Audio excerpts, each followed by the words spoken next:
आज बानाबो आलू डिम दिए सोयाबिन कारी। देखो डिमगुलोके नुन हलुद माखिए निएछि और सोयाबिनगुलोकेও सेদ্ধ करे निएछि नुन दिए, शुधु लवण दिए आमी सेদ্ধ करे निएछि और आलूगुलोकेও एभाবে केटे निएछि। तो चलो गैसे आमी कड़ाईटा बसिए दिएछि। एबार आमी दिए देब सर्षेर तेल। एबार तेलटा गरम हये आसले एर मध्य आमी डिमगुलोके आगे भेजे तुले नेब। तो देखो तेल आमार गरम हये गेछे। एबार डिमगुलोके आमी परपर भेजे निচ্ছি। परपर डिमगुलोके आमी नुन हलुद माखिए रेखेছিলাম ओई दिए आमी डिमगुलोके भेजे निচ্ছি भालो करे। देखो डिमगुलो आमार भाजा हये एसेছে। एबार आमी परपर डिमगुलोके तुले निচ্ছি। तो डिमगुलोके आमी तुले निচ্ছি। तो तारपरे आमी दिए देब एर मध्य हाफ चामच गोटा जिरे और दुटो तेजपाता दिए दिচ্ছি। तो जिरेगुलो एकटू भालो करे भाजा हये जाबे। तारपर आमी दिए दिচ্ছি देखो केटे राखा आलूगुलोके। तो आलूगुलोके एकटू भालो करेई लाल लाल करे भेजे नेब, जेहेतु आलूगुलो एकटू बड़ो बड़ो काटा हयेছে।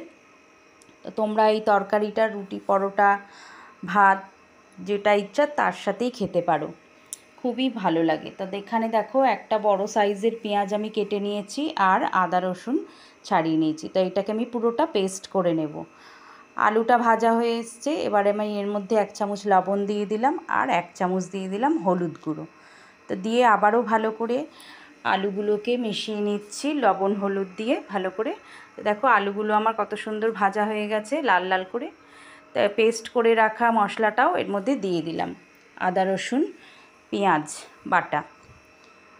তো আদা রসুন পেঁয়াজ দিয়ে এবার আর কিছু মশলা অ্যাড করছি। এর মধ্যে দিয়ে দিচ্ছি 1 চামচ লঙ্কার গুঁড়ো, 1 চামচ জিরে গুঁড়ো দিয়ে এবার আমি ভালো করে মশলাটাকে কষিয়ে নেব। যতক্ষণ না তেল ছাড়ছে ততক্ষণ আমার মশলাটাকে কষিয়ে নিতে হবে ভালো করে, আর মশলার কাঁচা গন্ধটাও যাতে চলে যায় খেয়াল রাখতে হবে। তো আমার কাছে টমেটো ছিল না বলে আমি দিইনি, তোমরা এর মধ্যে টমেটোও দিতে পারো। টমেটো দিলে গ্রেভিটা এর ভালো হয়, আমার কাছে ছিল না আজকে। তো চলো আমি ভালো করে মশলাটাকে কষিয়ে নিচ্ছি। দেখো মশলা থেকে আমার প্রায় তেল ছাড়তে শুরু করে দিয়েছে।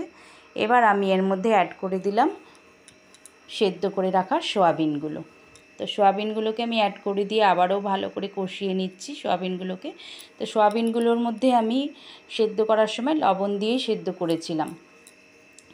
তো ভালো করে কষিয়ে নিয়ে এবার আমি এর মধ্যে অল্প অল্প করে জল অ্যাড করব।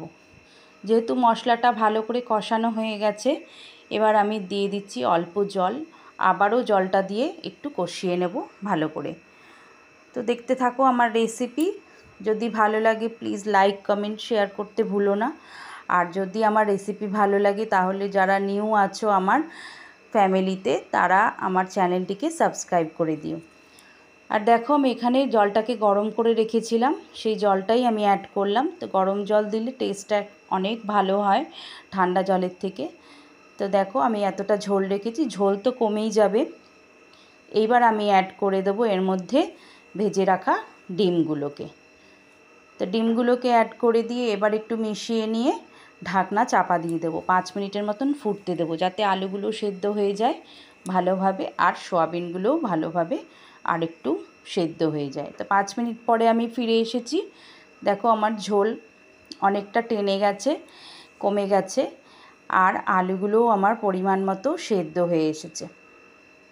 80% সেদ্ধ হয়েছে, আবারও বেশ কিছুক্ষণ রাখতে হবে। রেখে তারপরে আমি এর মধ্যে আরও কিছু অ্যাড করব। তো দেখতে থাকো আমার রেসিপি। তো দিয়ে দিলাম আমি 1 চামচ গরম মশলা গুঁড়ো, তোমরা গোটা গরম মশলা বেটেও দিতে পারো। তো গরম মশলা দিয়ে একটু ফুটিয়ে নিচ্ছি। এবার আমার প্রায় আলু ডিম সয়াবিন কারিটা পুরো রেডি হয়ে গেছে।